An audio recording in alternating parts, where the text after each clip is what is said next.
What is good, Jets Nation? It's your boy Richie from Jets Media, and today we got a special guest. It's one of the best in the business. It is Ian from Jets Central, and we're going to get his thoughts of the New York Jets heading into the bye, guys. The New York Jets are 3-3. The vibes are through the roof. Jets fans, we wanted 3-3 even with Aaron Rodgers because of the schedule being so tough. But Aaron Rodgers goes down, Zach Wilson's the quarterback, and we're still at 3-3. And as you guys can see from the title, can the New York Jets make the playoffs? Well, let's welcome in Ian from Jets Central so we can get into that conversation because I'm really curious to hear what he has to say. Ian from Jets Central, what's going on, man? How you doing today? Richie, what's good, bro? Thanks so much for having me on. And, dude, I appreciate the kind words, man. Thank you. Always a pleasure to have you on the show, man. Every time I have you on, the chat loves you. They're like, Richie, get in on more. Why is he not on the channel more? So I had to make sure I got you on here, man, the bye week. And I'm excited to hear your thoughts. So let's get straight into business. Jets are 3-3. How you feeling? Dude, I mean, how could you not be feeling good? Like, for me personally, I can't speak for everybody, but like with Aaron Rodgers going into the season, I was hoping to be like 4-2 at this point. And we're 3-3 with Zach Wilson, with ABT out, with constant rotation on the O line. We battled injuries, right? Like, and also that was thinking about the 4-2 was also thinking about like under the assumption that Dalvin Cook was maybe going to look a lot better as well. So I'm feeling great, man. We're 3-3. We're finding ways to win football games. I think we're on a nice little stretch here. Even in the Chiefs loss, I feel like you can still probably take moral victories from that and then build upon it. Got the win in Denver, got the win against Philly. Bye week, we got the 1-win Giants coming out of the bye, so 2 weeks to prepare for a 1-win squad. I mean, it's huge. It's a great time to be a Jet fan. It really is, and it's been a really interesting season for us Jets fans, Ian, to say the least. I mean, the offseason hype was probably something we've never experienced as a fan base just because we're not used to expectations being high and meeting them. We're kind of used to expectations being low and being the underdog and kind of being that team to prove everybody wrong. And then it kind of flipped around when Aaron Rodgers goes down. Everyone's like, oh, the Jets are the same old Jets again and their season's over. And that was the narrative outside of Jets land. But that's not the case. These Robert Saleh-led New York Jets, they fought back after starting 1-3. They go into Denver, they get the W, and then they beat the Philadelphia Eagles. So before we get into the entire season in terms of the first 6 games, I want to hear your thoughts about that Jets-Eagles game because what a win by that defense. Dude, absolutely. Absolutely insane, man. Like the 4 turnovers were crazy. Quincy Williams, Quinnen Williams, Tony Adams pick in the end. I was going nuts, right? When that happened, I was going berserk. I'm like, bro, we got this. It's in the bag. I mean, like there's so many different positives that you can kind of pull away from the game. Zach Wilson not turning the football over. I think that's big. You could talk about like maybe an underrated story, like Greg Zuerlein still looking perfect, right? I think without Zuerlein, we would, if it wasn't for Zuerlein's kicks, not only against the Eagles game, but against the Bronco game, like, I don't know if we would have been in these games. You know what I mean? Like, he's such an underrated, like compared to recent history, man, like we've just cycled through kickers. It's kind of been like a turnstile, just like I personally feel like it's a new guy every like 6 to 10 weeks. But with Zuerlein, you feel confident that like anything within like 52, it's pretty much a make. And every extra point, like you're not going to get the shanked one. Hopefully I don't jinx it here or anything, but again, underrated storyline there. The defense clamping down the Eagles in the second half, holding them to, I believe, 0 points in the second half. Just absolute. It was nuts, man. Like defensive line coming up with big stops, forcing the Eagles to punt. Craig James, we had guys stepping up. This wasn't even the fully healthy New York Jets, right? No AVT, no DJ Reed. Who else? No Sauce Gardner, right? Like we went out there, we beat the Eagles. We deserve some credit for sure. And, of course, credit Philadelphia. Like their defense looked great. AJ Brown looked terrific. But, in the end, like just absolutely incredible for sure. Yeah, I mean, heading into that game, we all knew it was going to be a tall task going up against the undefeated Philadelphia Eagles. And I think this was a game that they had to win when you look at how we competed against the Chiefs and we were this close, how we lost to the New England Patriots. The only way we can make up for that Patriots loss was to get the W against the Eagles, to get to 3-3, at least for my standards, because that Patriots L still stings a little bit, especially that they're 1-5 and their only win is against us. But we're not going to go that direction. I don't really want to talk about that game because I was there and it was cold and it was rainy, Ian. It wasn't fun. But getting into more of your biggest impressions of this New York Jets football team, right? There's so many exciting things to talk about, whether it's the rising star of Quincy Williams being arguably the best player on the Jets defense no one saw coming, the resurgence of Bryce Huff and Jermaine Johnson off the edge, the defense as a whole, Breece Hall finally getting his rhythm as a running back, Garrett Wilson finally getting the volume. But before we get into those guys, I think the most important player to talk about is definitely Zach Wilson. So I want to get your thoughts. What have you seen from him in year number 3? And do you think that he is trending in the right direction, even if it's a slow, steady progress? What have you seen from Zach in year number 3? For sure. No, I think, not going to lie to you, man, the first 3 weeks, I give Wilson a pass in week 1 against the Bills just because, hey, 4 plays in, Rodgers goes down. Like, nobody's really expecting that. He hasn't been practicing with the ones, all these different things. But weeks 2 and weeks 3, I was a little worried, man. I'm not gonna BS anything. But with that said, week 4, week 5, week 6, there's steady improvement. And, I know he's not blowing people away like with the numbers. Oh, he's not throwing for 350 passing yards. He's not throwing for 4 TDs. He's not, rolling out like this insanely high like completion percentage or anything like that. Like the QB stats are pretty like mediocre. I think like against the Eagles, he was like 18 of 33 or 19 of 33 or something like that. Like right around 200 passing yards, maybe a little less. But I think really like what we're seeing from Zach at this point, he's managing the game, and I think he's not, I think he's doing things that Jets fans have been clamoring for a long, long time. Can you hit the open screen? Can you not turn the football over? Can you not throw multiple INTs where the team just implodes in like the second half? Can you just kind of keep the team afloat because we have a squad, like a good enough squad to get the job done? Just don't. I mean, by the way, I don't want it to sound harsh or anything like that, but when we talk about like a game manager, it's kind of approaching games every single Sunday or Saturday, if we're talking college, it's approaching these games with the mindset of, we have a really good football team here. We can't ruin it based off of the most important position on the field, which is quarterback. And I think Zach is doing a good job of just managing games. And I think, if we continue to see like his stats roll out the way they are, maybe a touchdown here, touchdown there, but, a goose egg in the INT category, I think we're going to win, a decent amount of football games, especially considering that the back half of the schedule isn't maybe as difficult as the first half. And, I don't want to sit here and assume wins or anything like that. But no, I've been impressed with what Wilson has been able to bounce back from after those first 3 weeks, which is super, super encouraging. Now I'm not sitting here saying he's like the perfect game manager because he's still taking like a lot of sacks and there is a couple throws that he wants back or that I would assume that he wants back. But at the end of the day, I'm not expecting Zach to be a top 10 quarterback at this point. I'm not really expecting him to be like an above average top 15, top 16 guy. I'm just really, going into these games thinking, can he hold it down, right? Can he feed the playmakers, Garrett Wilson, Allen Lazard, Breece Hall out of the backfield? We know the defense is going to get stops. We know the defense is going to get turnovers. So that's kind of where I stand with Zach. Yeah, I agree with everything you said there. And just to echo some of your points, my biggest thing about Zach Wilson that's impressed me personally, watching him year 1, watching him year 2, for me, his biggest issue was the easy stuff, right? He would make the hard stuff, he would make the easy stuff look hard. He couldn't hit a screen pass. He couldn't recognize what the coverage is. He would just look frantic out there. And I think I'm seeing some confidence in him where when he goes to the line of scrimmage, he can recognize a coverage and check to a new play to exploit what the defense is showing. And I think that's a sign of growth.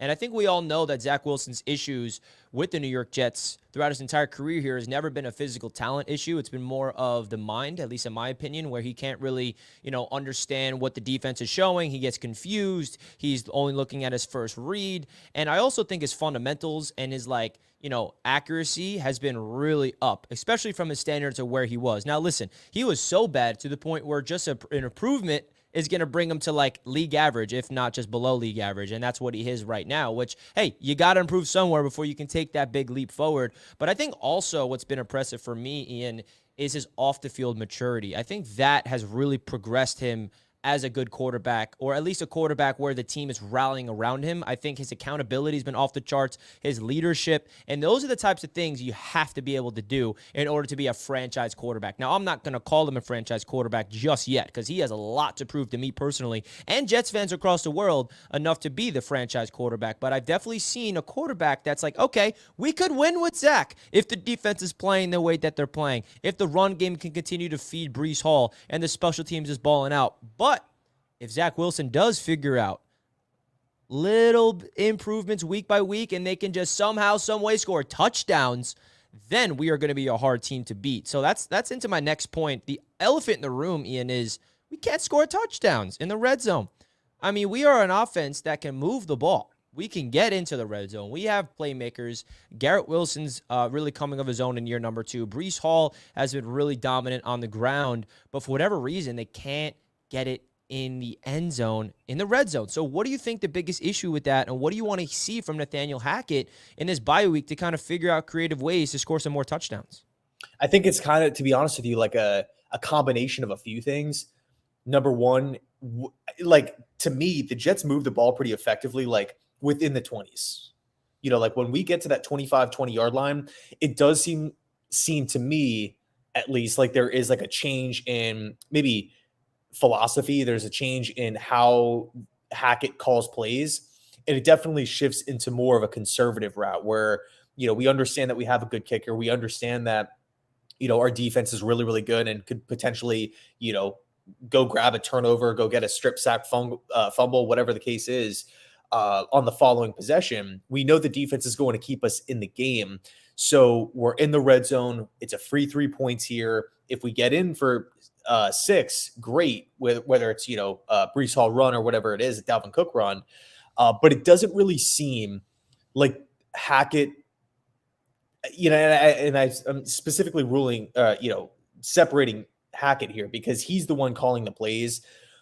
I feel like there is that maybe conservative mindset. Let's get the easy point. Not saying let's shoot for 3, but if we don't score, it's not the end of the world. We're cool with 3. Our defense is going to keep us in it. As opposed to taking a massive sack backwards or, an interception, which we've seen before from Zach Wilson, like red zone INTs and whatnot, or risk, a strip sack fumble, or risk a mistake is really the bottom line. So ideally you want to get in for 7, 6 points, right? But I feel like right now the Jets are kind of operating like they're okay with 3. And it's not necessarily a bad thing. And I feel like that mentality will continue to wane as the weeks go on because it is a learning process. And, you can't go from being horrible to elite in 1 or 2 weeks. We're seeing that with Zach Wilson, right? So I think as the weeks go by, as the trust grows between Zach and Hackett, and even too, as simple as it sounds, as the weeks in practice start building up too, because I mean, you got to imagine that they're running red zone, right, in practice, and the more plays that they run there, the more comfortable that they're going to get. And then also Aaron Rodgers in the building, I feel like can maybe help right the ship and maybe not. I don't want to say convince Hackett to be more aggressive, but in a way, yeah, kind of. You know what I'm saying? I think Rodgers' presence there, he wants to get in for 7, but he's speaking from a Hall of Fame perspective. Yeah. He's not really looking at it from maybe a Zach Wilson perspective where turnovers has been an issue before in the past. And Hackett's walking a fine line between, getting in for 7, being aggressive, or being okay with 3. So I think for me, there is that kind of mentality shift when they get inside the 25-yard line. Yeah, man, if they just figure out how to score and capitalize in the red zone, not even every single time, just 30% maybe, because right now it feels like it's 0%.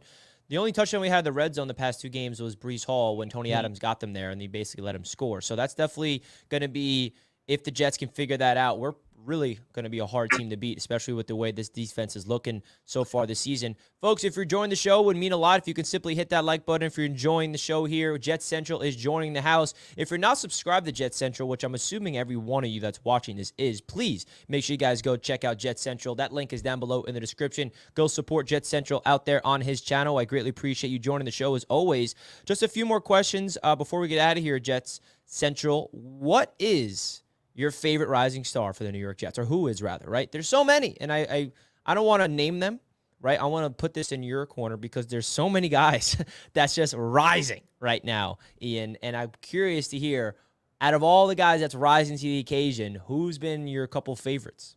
For sure. Real quick, though, to piggyback off your point that you just were talking about, us not getting in the end zone, one silver lining that I did want to, I personally feel like is relevant to bring up. We're 3-3 with our backup quarterback with injuries to specific positions, and we aren't scoring touchdowns. Think about like that from a positive angle. Like, we aren't scoring touchdowns offensively. We are winning games by kicking field goals. So it's like, man, if we can just get that number up even a little bit, we're going to be a dangerous team, man. Like, it's crazy. But no, to answer your question, It's so true. Go ahead. No, I'm saying it's so true. It's so true.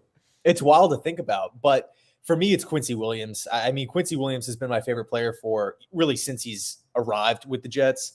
I've always loved how he played, how he plays, just year in, year out, tackling machine, plays with a lot of heart, plays with a lot of fire. And he kind of plays with this like reckless style. And he reminds me of like the players that I grew up watching at the linebacker position, right? Just like the Brian Urlachers of the world, the Ray Lewises of the world, just like a early 2000s ball player, like a defensive ball player. And, that isn't afraid of contact, that isn't really, I don't want to make it sound like every other defensive player is like this, but you could just tell like Quincy Williams, he's about wins. He's about, the energy, coming up with a big hit, right? Really firing everybody up. And he just reminds me of like the players I grew up watching, kind of idolizing when I was a little kid. And so it's got to be Quincy for me. Been my favorite player for a couple years now, and I'm really happy to see him like getting that like national attention. And the development we've seen from him has been a joy. I mean, the Jets got him and 3 years ago, and he was raw. You saw the upside there, and I'm so happy they got him inked up long-term on a 3-year contract, and I have to agree, Quincy Williams is my favorite rising star as well. Folks, don't forget to hit that like button. We greatly appreciate all you tuning in. We just have 2 super chats to get through, and then I'm going to put Ian on the spot with the question of the show, which is the topic of the show. Hello, my people. How are you? Guy, Jet Central, and Richie. What's up, Awesome LA? What's up, LaSalle? He comes in with another super chat saying, Jet Central, what's your opinion on Dolphins fans? On the Dolphins or the Dolphins fans? Sounds like fan, so maybe he's talking about the fan base. You're in Florida too, so you know them pretty well, I'm assuming. Yeah, so I grew up in South Florida, an hour and a half north of Miami. So all my buddies, first off, like all my friends were, the majority of people, like just like in my town and whatnot, in my school, college football is like what's big. Florida State, Miami, like that is what people get fired up for on the weekends. And then the Dolphins, for at least for my childhood, it was kind of like, they're kind of like the dessert, and the Canes and the Gators were kind of like the main course, if you will, like on Saturdays. But no, so my parents are from Connecticut, and my dad was a big Jet fan, or is a big Jet fan. So I never wanted to go for like the hometown team. For me, for whatever reason, I just couldn't get into Dolphins football. I don't know what it was about them. I just didn't for want us to Jets fans, we need you in the community. We need you. And I hate to say it, but I feel like if I grew up anywhere else, it would probably be the same deal. Like, if I grew up in, I don't know, Arizona, I probably would not like the Cardinals. I would pick like a rival. I don't know why I'm wired like that, but that's just kind of how I operated when I was younger. So all my buddies and whatnot, of course, like everybody loved college football and stuff, but everybody was also a Dolphins fan too. So, I was there for all those, all the times when the Jets would miss the playoffs, and I'd have to get roasted in school about it, like Monday morning or after, the Jets would take a loss. So I know a lot of Dolphins fans. personally, they're all cool, but they definitely bust my chops every time the Jets drop the ball. And this season has definitely been pretty unbearable. But Miami is freaking, they're sick, man. Like my hat goes off to them. Like they know what they're doing. I do admittedly have a concern though. I don't know if they're going to be able to play like this high flying, this fast when things get like windy, cold, rainy, playoff football. I don't know if they're just going to be able to throw the ball all around the yard, but that's just, kind of looking way too deep down the rabbit hole. I like that though. King Lowski comes in with a. Let's go, King Lowski. Appreciate the super chat. Jets, baby. Victory bye week. It is a victory bye week. Let's enjoy it. It's a 2 straight victory bye week. So, King Lowski, thank you for the super chat. Now, Ian, I'm going to put you on the spot, man.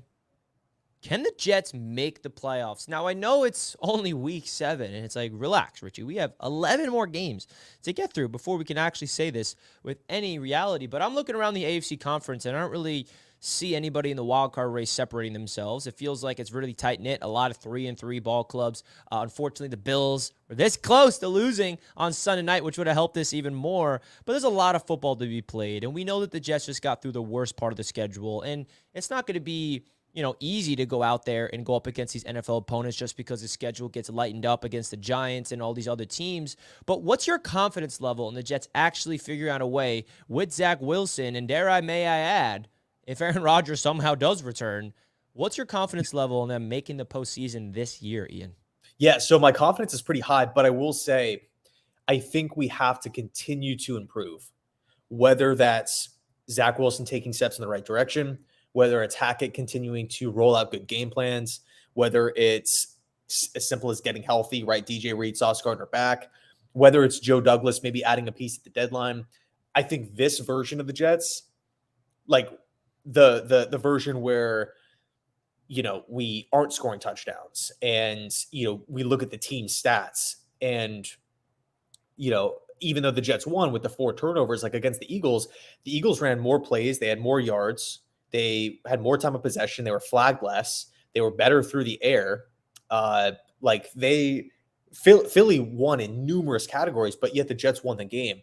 I don't think that's a recipe that you can roll out every single week and win a bunch of football games. We kind of saw that last year a little bit with like the Vikings. Like the Vikings were winning like super close games, and like the ball just always seemed to be like bouncing in their favor. But I think we're right there to becoming like a legitimate, like easy, like, yeah, the Jets are a playoff team. We're like right there. And I don't know if it's, a couple like dominant games from Zach. I don't know if it's, Joe Douglas getting like a stud offensive lineman in the building, or, adding another wide receiver or something like that. Whatever the case is, I think we're right there. And then factoring in that, these days we have the extra wild card now too. The only thing is the AFC is so dang good, right? Like you look across the landscape and you got Denver 1 win, New England 1 win, Tennessee and the Chargers are sitting at 2 wins. Every other team is 3 wins and above. Yeah. So I do feel like they might, cannibalize each other, like as the schedule goes on. I think ultimately the best teams will rise in the end. So that's why I'm a bit nervous about like our current style of football translating week in, week out.